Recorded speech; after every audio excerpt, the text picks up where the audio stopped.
The Adventures of Sherlock Holmes by Sir Arthur Conan Doyle. Adventure 3. A Case of Identity. "My dear fellow," said Sherlock Holmes as we sat on either side of the fire in his lodgings at Baker Street, "life is infinitely stranger than anything which the mind of man could invent. We would not dare to conceive the things which are really mere commonplaces of existence. If we could fly out of that window hand in hand, hover over this great city, gently remove the roofs, and peep in at the queer things which are going on, the strange coincidences, the plannings, the cross-purposes, the wonderful chains of events, working through generations, and leading to the most outré results, it would make all fiction with its conventionalities and foreseen conclusions most stale and unprofitable." "And yet I am not convinced of it," I answered. "The cases which come to light in the papers are, as a rule, bald enough and vulgar enough.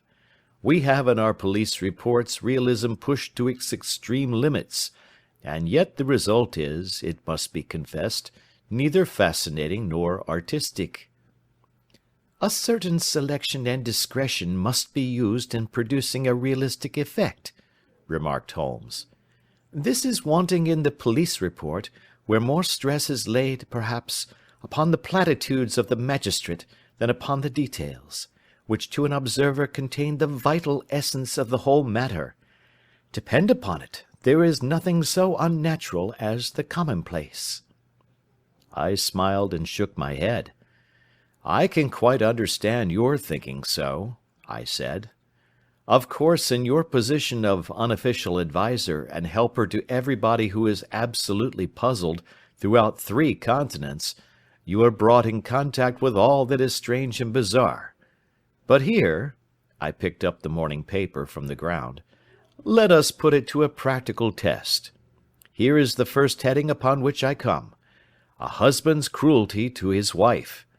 There is half a column of print, but I know without reading it that it is all perfectly familiar to me. There is, of course, the other woman, the drink, the push, the blow, the bruise, the sympathetic sister or landlady. The crudest of writers could invent nothing more crude." "Indeed, your example is an unfortunate one for your argument," said Holmes, taking the paper and glancing his eye down it. "This is the Dundas separation case, and, as it happens, I was engaged in clearing up some small points in connection with it. The husband was a teetotaler. There was no other woman, and the conduct complained of was that he had drifted into the habit of winding up every meal by taking out his false teeth and hurling them at his wife, which, you will allow, is not an action likely to occur to the imagination of the average story-teller. Take a pinch of snuff, doctor, and acknowledge that I have scored over you in your example." He held out his snuff-box of old gold, with a great amethyst in the centre of the lid. Its splendour was in such contrast to his homely ways and simple life that I could not help commenting upon it. "Ah," said he, "I forgot that I had not seen you for some weeks. It is a little souvenir from the King of Bohemia, in return for my assistance in the case of the Irene Adler papers." "And the ring?" I asked, glancing at a remarkable brilliant which sparkled upon his finger. "It was from the reigning family of Holland, though the matter in which I served them was of such delicacy that I cannot confide it even to you, who have been good enough to chronicle 1 or 2 of my little problems." "And have you any on hand just now?" I asked with interest. "Some 10 or 12, but none which present any feature of interest. They are important, you understand, without being interesting. Indeed, I have found that it is usually in unimportant matters that there is a field for the observation, and for the quick analysis of cause and effect which gives the charm to an investigation. The larger crimes are apt to be the simpler, for the bigger the crime, the more obvious, as a rule, is the motive. In these cases, save for one rather intricate matter which has been referred to me from Marseilles, there is nothing which presents any features of interest. It is possible, however, that I may have something better before very many minutes are over, for this is one of my clients, or I am much mistaken." He had risen from his chair and was standing between the parted blinds, gazing down into the dull, neutral-tinted London street. Looking over his shoulder, I saw that on the pavement opposite there stood a large woman with a heavy fur boa round her neck, and a large curling red feather in a broad-brimmed hat, which was tilted in a coquettish Duchess of Devonshire fashion over her ear. From under this great panoply she peeped up in a nervous, hesitating fashion at our windows, while her body oscillated backward and forward, and her fingers fidgeted with her glove buttons. Suddenly, with a plunge, as of the swimmer who leaves the bank, she hurried across the road, and we heard the sharp clang of the bell. "I have seen those symptoms before," said Holmes, throwing his cigarette into the fire. "Oscillation upon the pavement always means an affaire à coeur. She would like advice, but it is not sure that the matter is not too delicate for communication. And yet even here we may discriminate. When a woman has been seriously wronged by a man she no longer oscillates, and the usual symptom is a broken bell wire. Here we may take it that there is a love matter, but that the maiden is not so much angry as perplexed or grieved. But here she comes in person to resolve our doubts." As he spoke there was a tap at the door, and the boy in buttons entered to announce Miss Mary Sutherland, while the lady herself loomed behind his small black figure like a full-sailed merchantman behind a tiny pilot-boat. Sherlock Holmes welcomed her with the easy courtesy for which he was remarkable, and having closed the door and bowed her into an armchair, he looked her over in the minute yet abstracted fashion which was peculiar to him. "Do you not find," he said, "that with your short sight it is a little trying to do so much typewriting?" "I did at first," she answered, "but now I know where the letters are without looking." Then, suddenly realizing the full purport of his words, she gave a violent start and looked up, with fear and astonishment upon her broad, good-humoured face. "You've heard about me, Mr. Holmes," she cried. "Else how could you know all that?" "Ha! Never mind," said Holmes, laughing. "It is my business to know things. Perhaps I have trained myself to see what others overlook. If not, why should you come to consult me?" "I came to you, sir, because I heard of you from Mrs. Etheridge, whose husband you found so easy when the police and everyone had given him up for dead. Oh, Mr. Holmes, I wish you would do as much for me. I'm not rich, but still I have 100 a year in my own right, besides the little that I make by the machine, and I would give it all to know what has become of Mr. Hosmer Angel." "Why did you come away to consult me in such a hurry?" asked Sherlock Holmes, with his finger-tips together and his eyes to the ceiling. Again a startled look came over the somewhat vacuous face of Miss Mary Sutherland. "Yes, I did bang out of the house," she said, "for it made me angry to see the easy way in which Mr. Winbank, that is, my father, took it all. He would not go to the police, and he would not go to you, and so at last, as he would do nothing, and kept on saying that there was no harm done, it made me mad, and I just on with my things and came right away to you." "Your father?" said Holmes. "Your stepfather, surely, since the name is different." "Yes, my stepfather. I call him father, though it sounds funny, too, for he is only 5 years and 2 months older than myself." "And your mother is alive?" "Oh, yes, mother is alive and well. I wasn't best pleased, Mr. Holmes, when she married again so soon after father's death, and a man who was nearly 15 years younger than herself. Father was a plumber in the Tottenham Court Road, and he left a tidy business behind him, which mother carried on with Mr. Hardy, the foreman. But when Mr. Windibank came, he made her sell the business, for he was very superior, being a traveller in wines. They got £4,700 for the goodwill and interest, which wasn't near as much as father could have got if he had been alive. I had expected to see Sherlock Holmes impatient under this rambling and inconsequential narrative, but, on the contrary, he had listened with the greatest concentration of attention.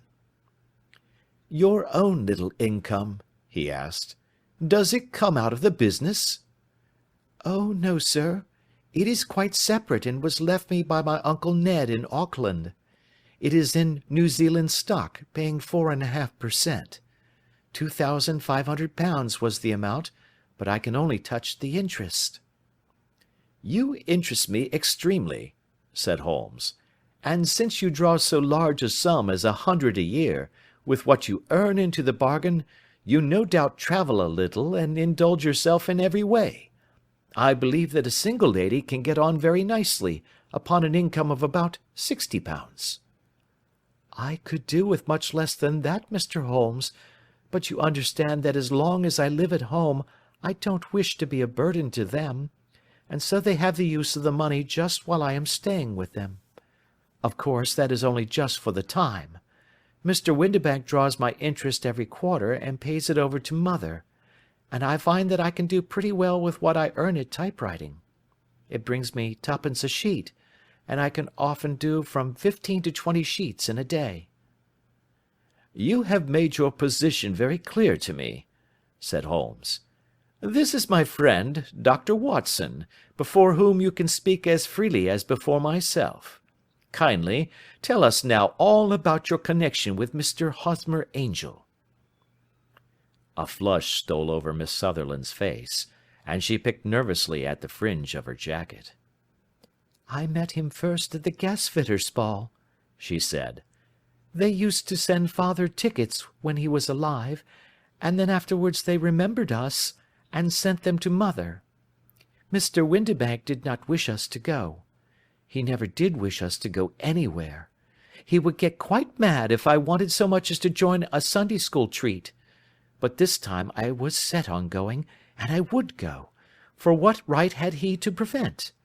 He said the folk were not fit for us to know, when all father's friends were to be there, and he said that I had nothing fit to wear, when I had my purple plush that I had never so much as taken out of the drawer. At last, when nothing else would do, he went off to France upon the business of the firm, but we went, mother and I, with Mr. Hardy, who used to be our foreman, and it was there I met Mr. Hosmer Angel." "I suppose," said Holmes, "that when Mr. Windibank came back from France, he was very annoyed at your having gone to the ball." "Oh, well, he was very good about it. He laughed, I remember, and shrugged his shoulders, and said there was no use denying anything to a woman, for she would have her way." "I see. Then at the gasfitters' ball you met, as I understand, a gentleman called Mr. Hosmer Angel." "Yes, sir. I met him that night, and he called next day to ask if we had got home all safe, and after that we met him. That is to say, Mr. Holmes, I met him twice for walks, but after that father came back again, and Mr. Hosmer Angel could not come to the house any more." "No." "Well, you know father didn't like anything of the sort. He wouldn't have any visitors if he could help it, and he used to say that a woman should be happy in her own family circle. But then, as I used to say to mother, a woman wants her own circle to begin with, and I had not got mine yet." "But how about Mr. Hosmer Angel? Did he make no attempt to see you?" "Well, father was going off to France again in a week, and Hosmer wrote and said that it would be safer and better not to see each other until he had gone. We could write in the meantime, and he used to write every day. I took the letters in the morning, so there was no need for father to know." "Were you engaged to the gentleman at this time?" "Oh, yes, Mr. Holmes. We were engaged after the first walk that we took. Hosmer, Mr. Angel, was a cashier in an office in Leadenhall Street, and—" "What office?" "That's the worst of it, Mr. Holmes. I don't know. Where did he live, then? He slept on the premises. And you don't know his address? No, except that it was Leadenhall Street. Where did you address your letters, then? To the Leadenhall Street post office, to be left till called for. He said that if they were sent to the office he would be chaffed by all the other clerks about having letters from a lady, so I offered to typewrite them, like he did his, but he wouldn't have that, for he said that when I wrote them they seemed to come from me, but when they were typewritten he always felt that the machine had come between us. That will just show you how fond he was of me, Mr. Holmes, and the little things that he would think of." "It was most suggestive," said Holmes. "It has long been an axiom of mine that the little things are infinitely the most important. Can you remember any other little things about Mr. Hosmer Angel?" "He was a very shy man, Mr. Holmes. He would rather walk with me in the evening than in the daylight, for he said that he hated to be conspicuous. Very retiring and gentlemanly he was. Even his voice was gentle. He'd had the quinsy and swollen glands when he was young, he told me, and it had left him with a weak throat and a hesitating, whispering fashion of speech. He was always well dressed, very neat and plain, but his eyes were weak just as mine are, and he wore tinted glasses against the glare." "Well, and what happened when Mr. Windibank, your stepfather, returned to France?" "Mr. Hosmer Angel came to the house again, and proposed that we should marry before father came back. He was in dreadful earnest, and made me swear, with my hands on the testament, that whatever happened I would always be true to him. Mother said he was quite right to make me swear, and that it was a sign of his passion. Mother was all in his favour from the first, and was even fonder of him than I was. Then, when they talked of marrying within the week, I began to ask about father, but they both said never to mind about father, but just to tell him afterwards, and mother said she would make it all right with him. I didn't quite like that, Mr. Holmes. It seemed funny that I should ask his leave, as he was only a few years older than me, but I didn't want to do anything on the sly, so I wrote to father at Bordeaux, where the company has its French offices, but the letter came back to me on the very morning of the wedding." "It missed him, then?" "Yes, sir, for he had started to England just before it arrived." "Ha! That was unfortunate. Your wedding was arranged, then, for the Friday. Was it to be in church?" "Yes, sir, but very quietly. It was to be at St. Saviour's, near King's Cross, and we were to have breakfast afterwards at the St. Pancras Hotel. Hosmer came for us in a hansom, but as there were two of us, he put us both into it and stepped himself into a four-wheeler, which happened to be the only other cab in the street. We got to the church first, and when the four-wheeler drove up we waited for him to step out, but he never did, and when the cabman got down from the box and looked, there was no one there. The cabman said that he could not imagine what had become of him, for he had seen him get in with his own eyes. That was last Friday, Mr. Holmes, and I have neither seen nor heard anything since then to throw any light upon what has become of him." "It seems to me that you have been very shamefully treated," said Holmes. "Oh, no, sir. He was too good and kind to leave me so. Why, all the morning he was saying to me that, whatever happened, I was to be true, and that even if something quite unforeseen occurred to separate us, I was always to remember that I was pledged to him, and that he would claim his pledge sooner or later. It seemed strange talk for a wedding morning, but what has happened since gives a meaning to it." "Most certainly it does. Your own opinion is, then, that some unforeseen catastrophe has occurred to him?" "Yes, sir. I believe that he foresaw some danger, or else he would not have talked so, and then I think that what he foresaw happened."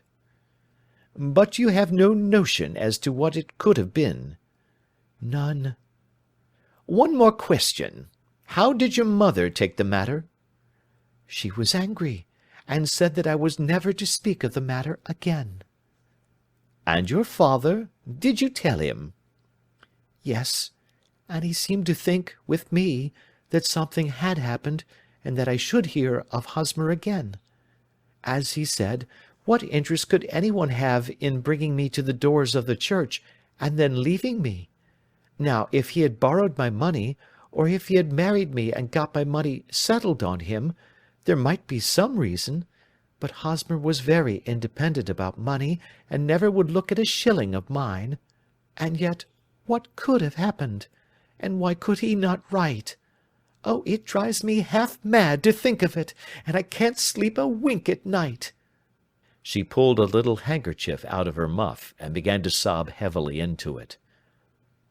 "I shall glance into the case for you," said Holmes, rising, "and I have no doubt that we shall reach some definite result.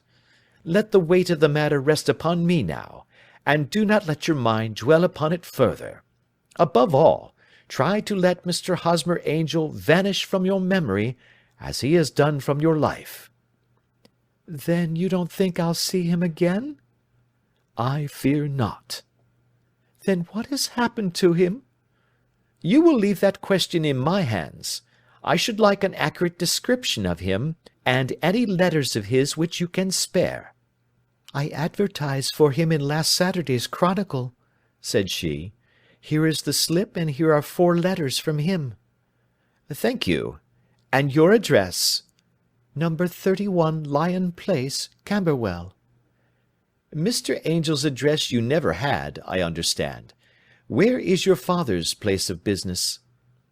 "He travels for Westhouse and Marbank, the great claret importers of Fenchurch Street." "Thank you. You have made your statement very clearly. You will leave the papers here, and remember the advice which I have given you. Let the whole incident be a sealed book, and do not allow it to affect your life." "You are very kind, Mr. Holmes, but I cannot do that. I shall be true to Hosmer. He shall find me ready when he comes back." For all the preposterous hat and the vacuous face, there was something noble in the simple faith of our visitor which compelled our respect. She laid her little bundle of papers upon the table and went her way, with a promise to come again whenever she might be summoned.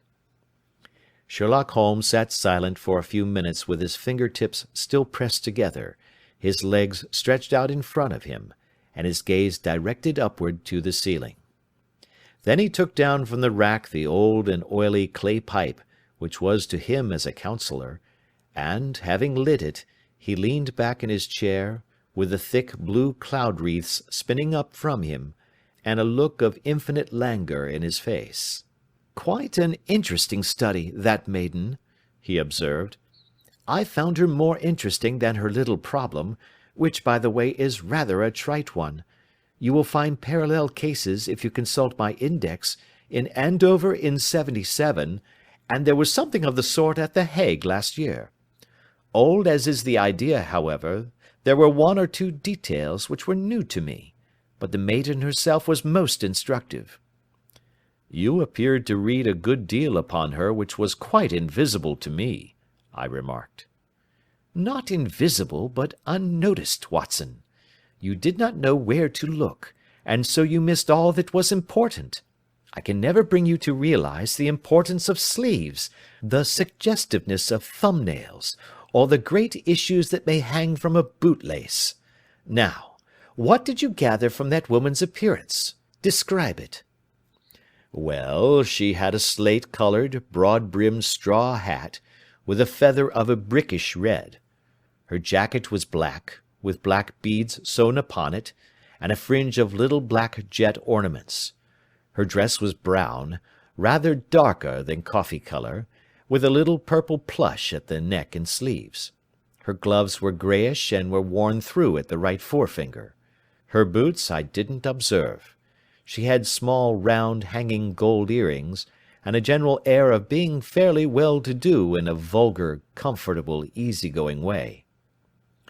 Sherlock Holmes clapped his hands softly together and chuckled. "'Pon my word, Watson, you are coming along wonderfully. You have really done very well indeed. It is true that you have missed everything of importance, but you have hit upon the method, and you have a quick eye for colour. Never trust to general impressions, my boy, but concentrate yourself upon details. My first glance is always at a woman's sleeve. In a man it is perhaps better first to take the knee of the trouser. As you observe, this woman had plush upon her sleeves, which is a most useful material for showing traces. The double line a little above the wrist, where the typewriter presses against the table, was beautifully defined. The sewing machine, of the hand type, leaves a similar mark, but only on the left arm, and on the side of it farthest from the thumb, instead of being right across the broadest part, as this was. I then glanced at her face, and, observing the dint of a pince-nez at either side of her nose, I ventured to remark upon short sight in typewriting, which seemed to surprise her. It surprised me. But surely it was obvious. I was then much surprised and interested on glancing down to observe that, though the boots which she was wearing were not unlike each other, they were really odd ones, the one having a slightly decorated toe cap, and the other a plain one. One was buttoned only in the 2 lower buttons out of 5, and the other at the 1st, 3rd, and 5th. Now, when you see that a young lady, otherwise neatly dressed, has come away from home with odd boots, half buttoned, it is no great deduction to say that she came away in a hurry. And what else? I asked, keenly interested, as I always was, by my friend's incisive reasoning. I noted in passing that she had written a note before leaving home, but after being fully dressed. You observed that her right glove was torn at the forefinger, but you did not apparently see that both glove and finger were stained with violet ink. She had written in a hurry and dipped her pen too deep. It must have been this morning, or the mark would not remain clear upon the finger. All this is amusing, though rather elementary, but I must go back to business, Watson. Would you mind reading me the advertised description of Mr. Hosmer Angel? I held the little printed slip to the light. Missing, it said, on the morning of the 14th, a gentleman named Hosmer Angel, about 5 feet 7 inches in height, strongly built, sallow complexion, black hair, a little bald in the centre, bushy black side whiskers and moustache, tinted glasses, slight infirmity of speech, was dressed when last seen in black frock-coat faced with silk, black waistcoat, gold Albert chain, and grey Harris tweed trousers, with brown gaiters over elastic-sided boots, known to have been employed in an office in Leadenhall Street. Anybody bringing— "That will do," said Holmes. "As to the letters," he continued, glancing over them, "they are very commonplace. Absolutely no clue in them to Mr. Angel, save that he quotes Balzac once. There is one remarkable point, however, which will no doubt strike you." "They are typewritten," I remarked. "Not only that, but the signature is typewritten. Look at the neat little Hosmer Angel at the bottom. There is a date, you see, but no superscription except Leadenhall Street, which is rather vague. The point about the signature is very suggestive. In fact, we may call it conclusive." "Of what?"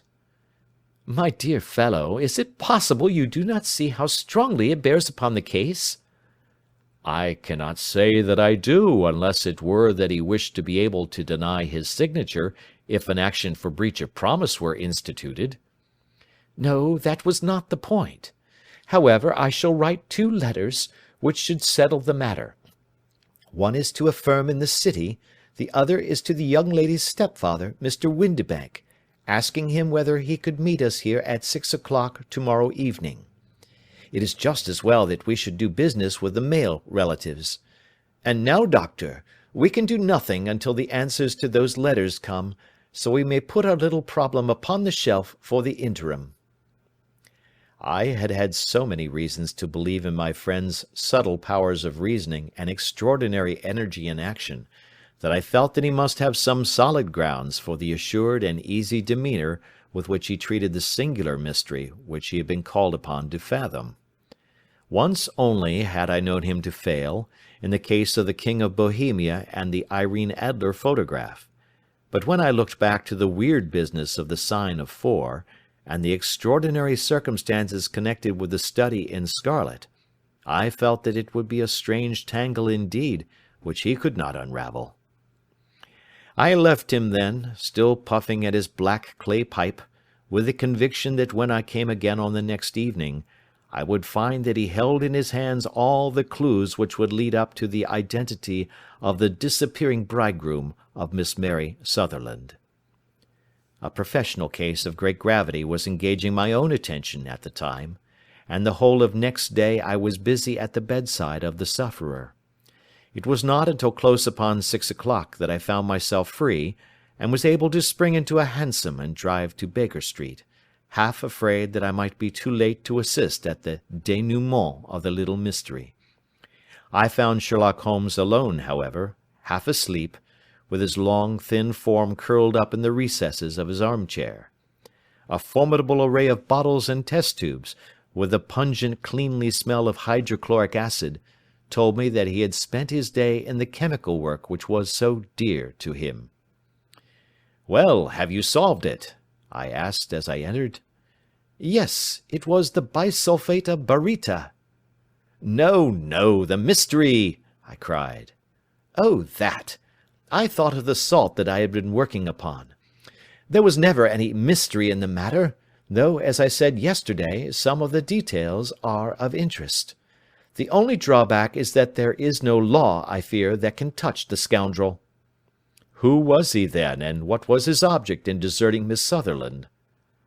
The question was hardly out of my mouth, and Holmes had not yet opened his lips to reply, when we heard a heavy footfall in the passage, and a tap at the door. "This is the girl's stepfather, Mr. James Windibank," said Holmes. "He has written to me to say that he would be here at 6. Come in." The man who entered was a sturdy, middle-sized fellow, some 30 years of age, clean-shaven, and sallow-skinned, with a bland, insinuating manner, and a pair of wonderfully sharp and penetrating grey eyes.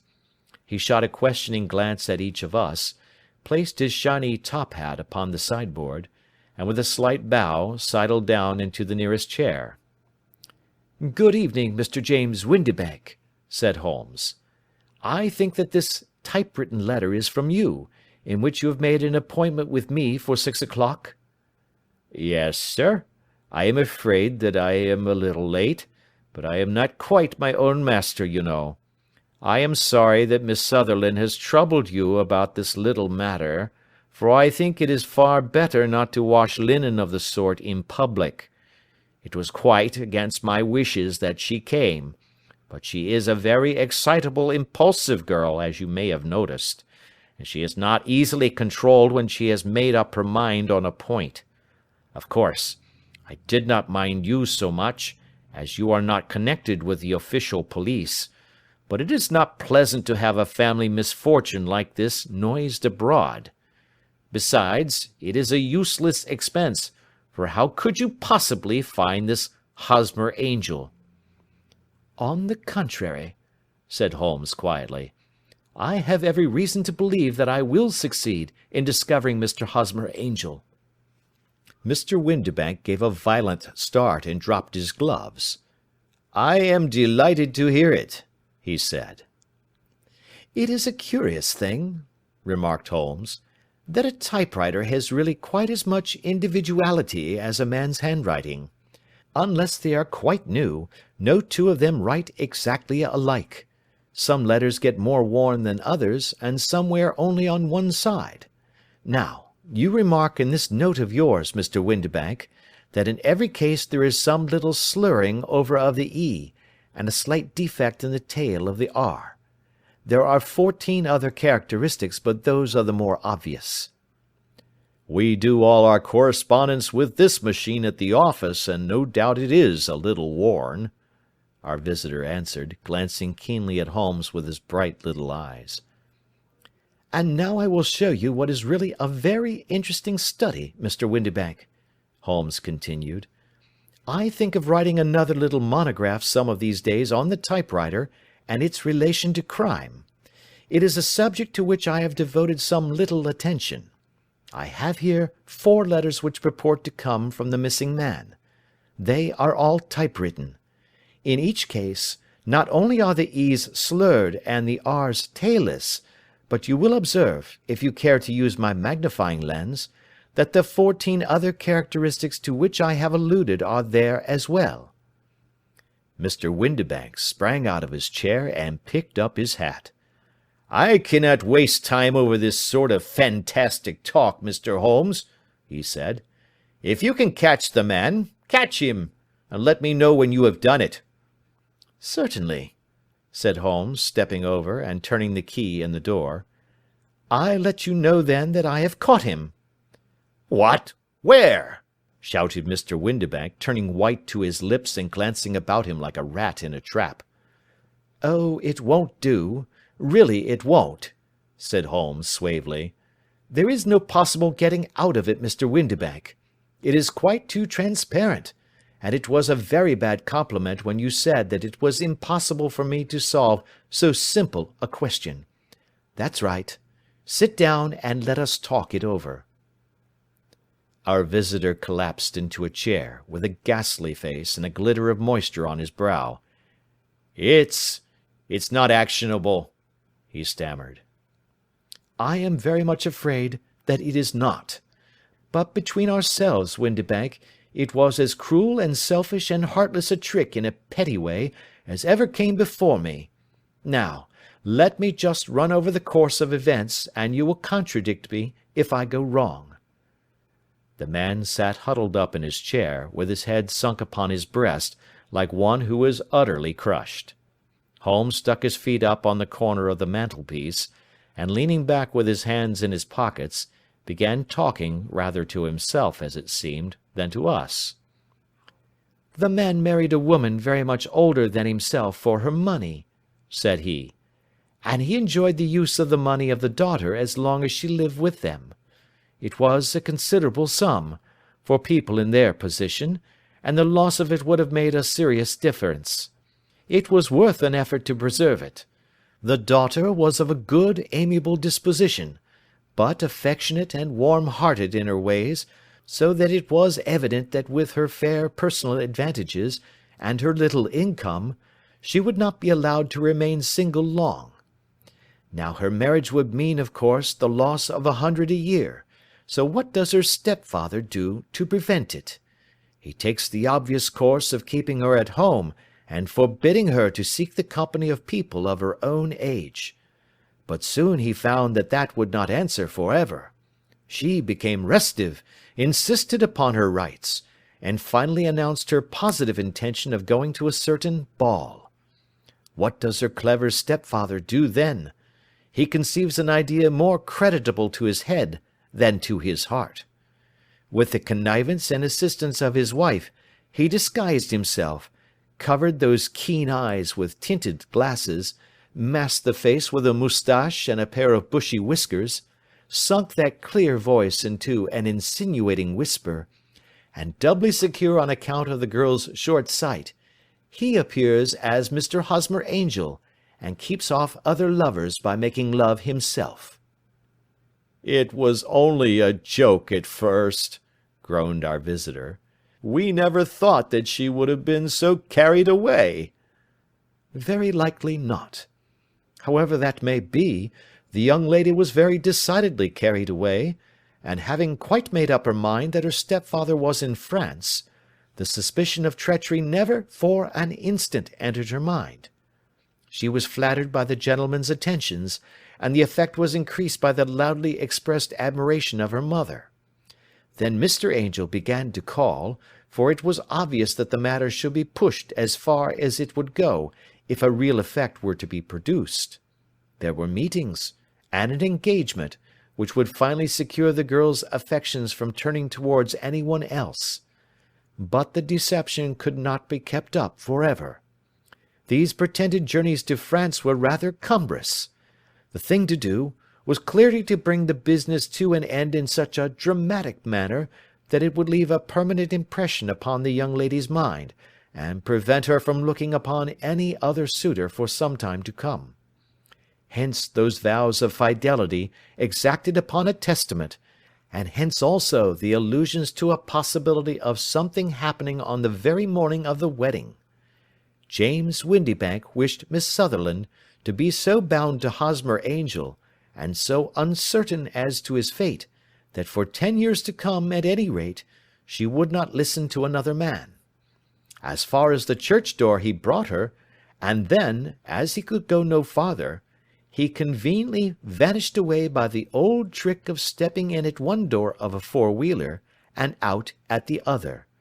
I think that was the chain of events, Mr. Windibank." Our visitor had recovered something of his assurance while Holmes had been talking, and he rose from his chair now with a cold sneer upon his pale face. "It may be so, or it may not, Mr. Holmes," said he. "But if you are so very sharp, you ought to be sharp enough to know that it is you who are breaking the law now, and not me. I have done nothing actionable from the first, but as long as you keep that door locked, you lay yourself open to an action for assault and illegal constraint." "The law cannot, as you say, touch you," said Holmes, unlocking and throwing open the door. "Yet there never was a man who deserved punishment more. If the young lady has a brother or a friend, he ought to lay a whip across your shoulders, by Jove," he continued, flushing up at the sight of the bitter sneer upon the man's face. "It is not part of my duties to my client, but here's a hunting crop handy, and I think I shall just treat myself to—" He took 2 swift steps to the whip, but before he could grasp it there was a wild clatter of steps upon the stairs, the heavy hall door banged, and from the window we could see Mr. James Windibank running at the top of his speed down the road.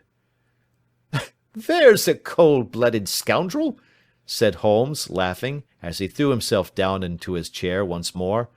"That fellow will rise from crime to crime until he does something very bad and ends on a gallows. The case has, in some respects, been not entirely devoid of interest."